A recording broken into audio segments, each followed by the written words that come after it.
Good morning friends, welcome to my YouTube channel glorious legal way.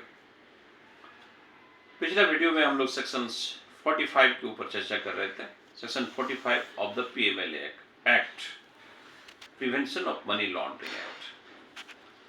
Sections 45 offence to be cognizable and non bailable. इसमें 45 subsections 1 and 45 2, तो already हम लोग 45 1 complete कर लिए थे। आज हम लोग देखेंगे 45 सबसेक्शंस 2। तो आइए विदाउट एनी डिले हम लोग एकदम लैंग्वेज ऑफ द सेक्शंस में चले जाते हैं। 45 subsection 2, the limitations on going of bail specified in subsections 1 is in addition to the limitations under the Code of Criminal Procedure 1973, 2 of 1974 under bracket, or any other law for the time being in force on granting of bail. Explanation. For the removal of doubt, it is clarified that the expressions offences to be cognizable and non-bailable shall mean and shall be deemed to have always mean that all offences under this act shall be cognizable offences and non-bailable offences, notwithstanding anything contained to the contrary contained in the Code of the Criminal Procedure 1973, and accordingly the officers authorized under this act are empowered to arrest and accused without warrant subject to the fulfillment of conditions under sections 19 and subject to the conditions enshrined under this section.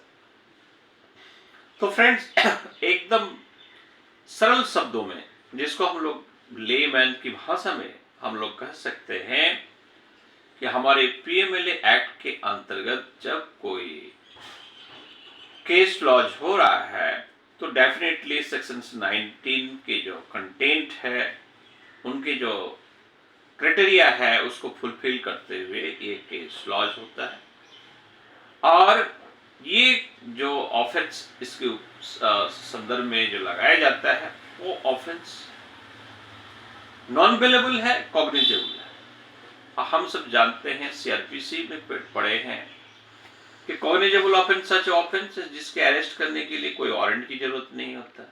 हमारी police force अगर cognizable offence है तो वो कभी भी ऐसे offence के लिए किसी को विदाउट एनी वारंट अरेस्ट कर सकता है। तो डेफिनेटली हमारे पीएमएलए जैसे बड़े मुद्दे पर क्या किसी की वारंट की जरूरत है? नहीं। विदाउट एनी वारंट जो है ऐसे cognizable offence, non bailable offence को के लिए किसी व्यक्ति को अरेस्ट कर सकता है। ये सारे जो है पावर्स यहाँ एकदम एक्सप्लेनेशंस में क्लियर दिया गया है। हमारे सबसेक्शंस में जो हमारे लिमिटेशंस है वो लिमिटेशंस से भी एकदम स्पष्ट है।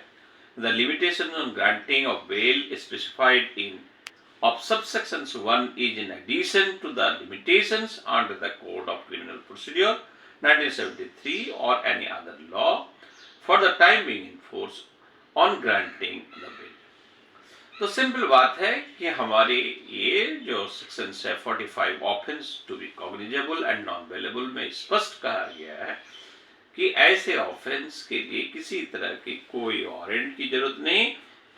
ऐसे अगर सेक्शन 19 की क्राइटेरिया को फुलफिल करते हुए ये हमारे केस लॉज हुआ है और बाकायदा जो समन इशू किया गया उसको अपॉर्चुनिटी दिया गया, तो ऐसे व्यक्ति को अगर लगता है कि नहीं इसमें केस बनता है हमारे ईडी को, तो वो डेफिनेटली उसको अरेस्ट कर सकता है। और फिर बाकी जो कोर्ट है, हमारे स्पेशल कोर्ट है, वो according to the submissions of the chargesheet हमारे कोर्ट जो है वो क्या करते हैं, कॉग्निजेंस लेंगे केस के ऊपर। अब आइए हम लोग दूसरा section 52 of the PMLA act को देख लेते हैं। 52, power of the central government to issue direction etcetera.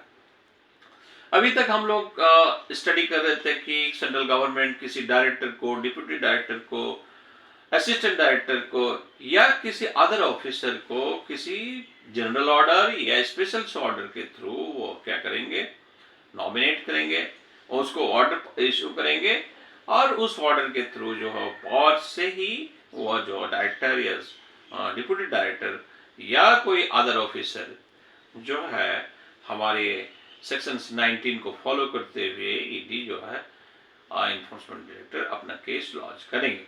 तो आइए हम लोग power of the central government to issue such direction, क्या डायरेक्शन दे सकता है, हमारे 52 में क्या बताया जा रहा है। द सेंट्रल गवर्नमेंट में from time to time issue such orders, instructions and directions to the authorities as it may deem fit to the proper administrations of the act, and such authorities and all other persons employed in executions of this act shall observe and follow such orders, instructions and directions of the central government, provided that no such orders, instructions or directions shall be issued so as to require any authorities to decide a particular case in a particular manner. Number B, interfere with the discretions of the adjudicating authority in exercise of its functions. Very important friends ये। अब आप जानते हैं कि administration से एक अलग चीज होता है। किसी भी चीज को एडमिनिस्ट्रेट करने के लिए डेफिनेटली उसको डायरेक्शन दिया जाता है, टाइम टू टाइम उसको दिशा निर्देश दिया जाता है। तो हमारे इस पीएमएल एक्ट में भी हमारे सेंट्रल गवर्नमेंट का ये पावर है कि हमारे जिसको हमने डायरेक्टर को या डिप्टी डायरेक्टर को या असिस्टेंट डायरेक्टर को या अदर ऑफिसर को जो हमने ऑर्डर इशू किया रिगार्डिंग पर्टिकुलर केस के लिए, और वहां तक ही सीमित नहीं, उसके बाद भी मॉनिटर करते रहेंगे central government, time to time कोई इंस्ट्रक्शंस, कोई डायरेक्शंस इशू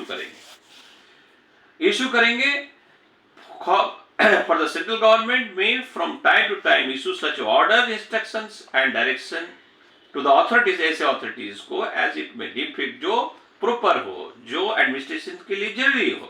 लेकिन दो क्लॉज है जहां पे वो ऐसा नहीं करेंगे। इसलिए नहीं करेंगे क्योंकि being for the interest of justice, हम अगर सेंट्रल गवर्नमेंट वो अपने हित के लिए कोई डायरेक्शन देना शुरू करेंगे या किसी ईडी को कहेंगे कि नहीं इस केस को ये पर्टिकुलर मैनर पे आप ले जाइए या हमारा फेवर कीजिए, तो डेफिनेटली वो beyond the, it is not legal in the eyes of law, तो ये नहीं हो सकता है। तो आइए हम लोग नंबर ए और नंबर बी में क्या लिखा है उसी को हम लोग देख लेते हैं। Require any authorities to decide a particular case in a particular manner. Central government किसी अथॉरिटीज को ये डायरेक्शन नहीं दे सकता कि आप इस केस को, माने पर्टिकुलर केस को पर्टिकुलर मैनर पे डिसाइड कीजिए, ये नहीं हो सकता। अगर ऐसा कोई ऑर्डर सेंट्रल गवर्नमेंट पास करता है तो वो ऐसा ऑर्डर जो है इलीगल होगा। दूसरा बी जो कह रहा है कि interfere with the directions of adjudicating authorities in exercise of his function, interfere with discretions of the adjudicating authorities in exercise of its function, interfere with discretions of the adjudicating authorities in exercise of its function। अब adjudicating authorities है यानी हमारी जो judicial system है, हमारे जो special court है, वो जो कोई डिसीजन ले रहे हैं, ऐसा कोई सेंट्रल गवर्नमेंट ऑर्डर पास किया कि उनके डिसीजन लेने की क्षमता पर असर पड़ता है, उनके ऊपर इफेक्ट पड़ता है, उनके एडजुडिकेटिंग अथॉरिटीज के ऊपर इंटरफेरेंस होता है, तो डेफिनेटली ऐसे order of the central government क्या हो जाएगा, वो डेफिनेटली वो क्रिप्टिक होगा, डेफिनेटली वो क्या हो जाएगा, इलीगल होगा, और ऐसे कोई ऑर्डर नहीं पास कर सकते हैं।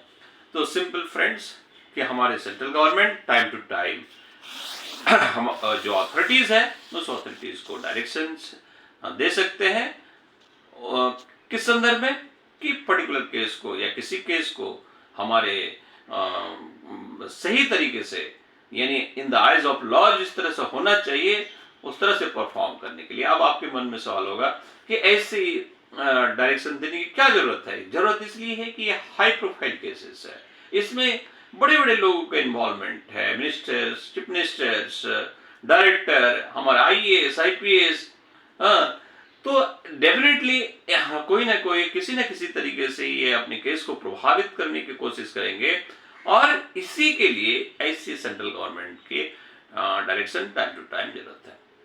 तो होप सो आपको सेक्शन 45 सब सेक्शन 2 और सेक्शन 52 बहुत अच्छे से समझ में आया होगा। हम लोग अगला वीडियो में फिर कुछ और चर्चा करेंगे। आज इतना ही। अगर वीडियो अच्छा लगा हो तो हमारे वीडियो को लाइक करें, शेयर करें और हमारे चैनल को शेयर करें। जय हिंद,